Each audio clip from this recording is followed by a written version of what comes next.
If you like improving your English and watching the news at the same time, this is the channel for you. Just a couple hours ago, while most of the United States was sleeping, President Trump delivered this message. Short time ago, the United States military began major combat operations in Iran. Our objective is to defend the American people by eliminating imminent threats from the Iranian regime. In today's English lesson, we are going to look at a clip from the news about this new war. In all, you will learn 21 new terms. If that sounds good to you, go ahead, hit the like button and subscribe if this is your first time here. For each of the terms, I will have a sentence, I will have an image, and I will have the official definition. We are going to get serious, so let me put my glasses on so I can see. Combat operations. President Trump said combat operations have started in Iran. Let's talk about what combat operations are. Military fighting or organized attacks.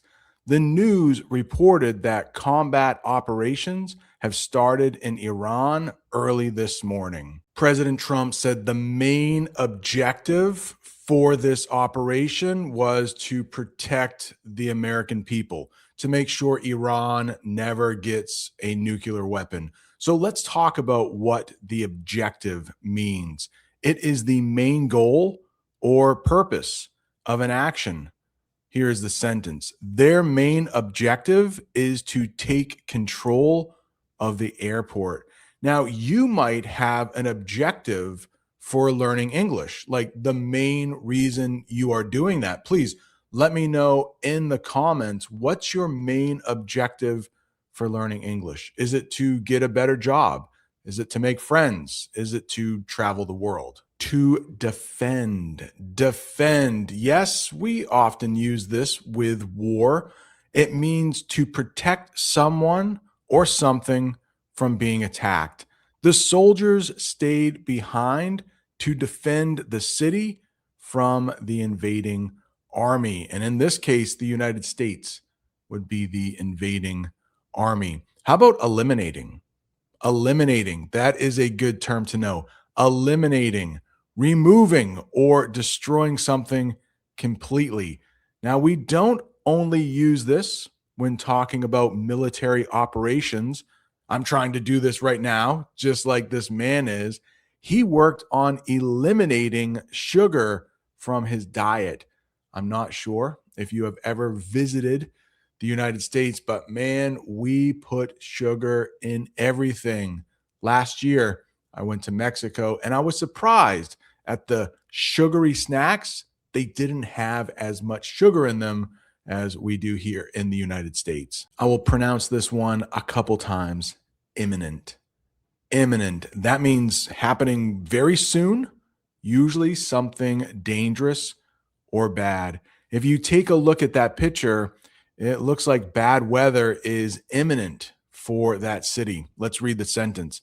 The dark clouds and high winds showed that a terrible storm is imminent. I know we have talked about this word on the channel before, so this might be review. Regime. Sometimes we talk about regime change. Maybe we will talk about that in just a second. But regime means a government, usually one that is very strict and not elected by the people. Here's a sentence. The country's economy struggled for many years under the old regime. Now, I did not hear President Trump say the objective for this war is regime change. If that is the case, that would mean they want to get rid of the president or the person in charge of Iran, the Ayatollah. Earlier this year, Trump did that in Venezuela. He got rid of Maduro. There was regime change there. A little after 11 in the morning, if I'm doing my time calculations correctly, I'm sorry, a little after 10 in the morning in Tel Aviv, in Tehran, It's approaching noon. It's 11:34 there. And U.S. and Israeli forces have begun strikes, massive strikes, on Iranian governmental and military sites. Calculations. The reporters talked about calculations. I hear this most often with math, but here is the official definition: careful thinking, planning, or math used to make a decision. Based on their calculations, the new bridge will take 3 years to build. They said how it was approaching noon in Iran, another way to tell time. I know that can be difficult for English learners. Let's talk about what it means to be approaching an hour. In this case, it's almost 12 p.m., noon, midday. Reporters often use this to give a time update. We should finish this meeting soon because it's approaching noon. Yeah, noon is the time, at least in the United States, where most people eat lunch. Massive. Here is a good adjective you might see on the IELTS or TOEFL exam. Very large, heavy, or severe. There was a massive earthquake in the mountains yesterday. And U.S. and Israeli forces have begun strikes, massive strikes, on Iranian governmental and military sites throughout that country. Let's get back to Trey Yingst. Trey, we just, pardon me, we just heard that extraordinary message that the president posted on Truth Social about these attacks, saying, among other things, that we are doing this not for now, but for the future. This word gives English learners trouble all the time. Throughout. Throughout. That means in every part of a place or during the whole time of an event. Here is a sentence.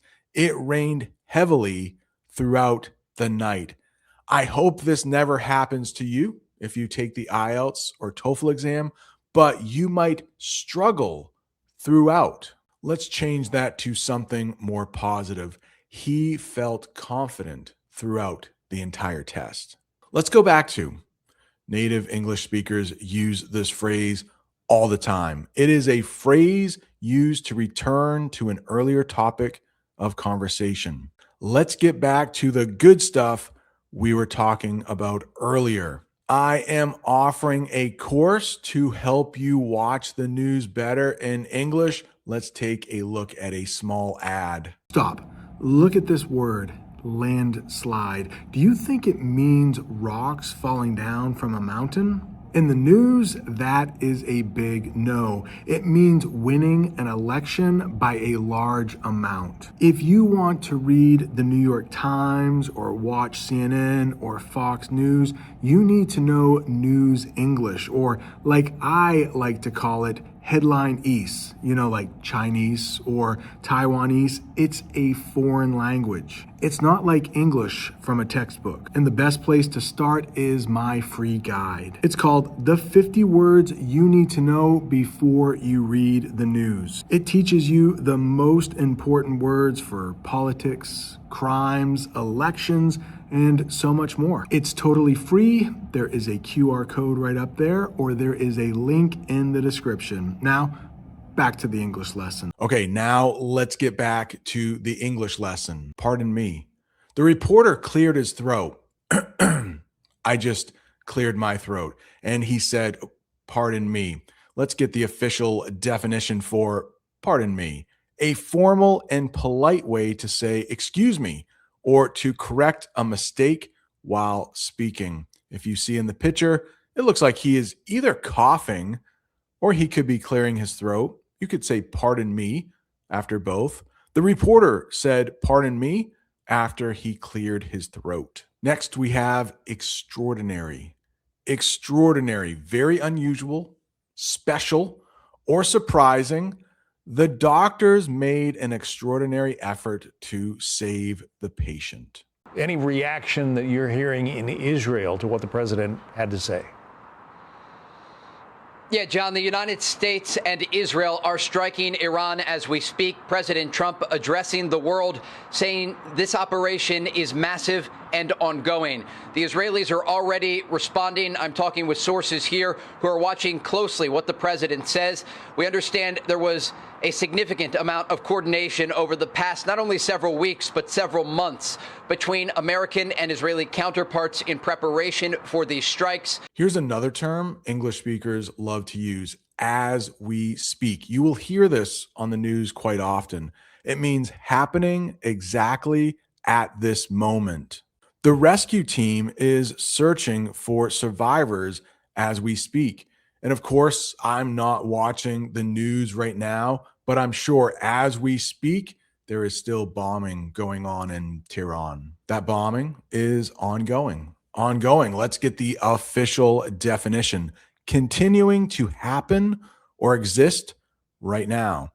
The police have an ongoing investigation into the robbery. And I'm sure this military operation in Iran will be ongoing for several days, maybe several months, hopefully not several years. Responding. Do you know this one? It means answering or reacting to something that has happened. In the picture, you can see there are a lot of emergency workers, and it looks like they are trying to put out the fire. Emergency workers are responding to the fire downtown. I know there are a lot of people who watch this channel from Iran, and I hope there is not significant damage to where you live. Significant. That means important or large enough to be noticed. There was a significant change in the stock market this morning. Coordination. It seems like there is coordination between Israel and the United States for this military operation in Iran. Let's get the definition for coordination: organizing people or groups so they work together successfully. The relief effort required careful coordination between several countries. And we should talk about several. Native English speakers will say this all the time. We sometimes say couple, which means like two. We also say a few, which means like maybe 3, 4, 5. And we use several. And here is the official definition for several: more than 2, but not a very large number. I have visited several countries in Europe for work. Counterparts. They use this in the newscast. Counterparts. That is a person who has the same job or position as someone else, but in a different organization or country. The French president met with his German counterpart to discuss the trade. In other words, the French president met with the German president or German chancellor. Maybe you are not done learning English. Right down there is another English lesson YouTube thinks you're going to like. Thanks for watching. See you next time.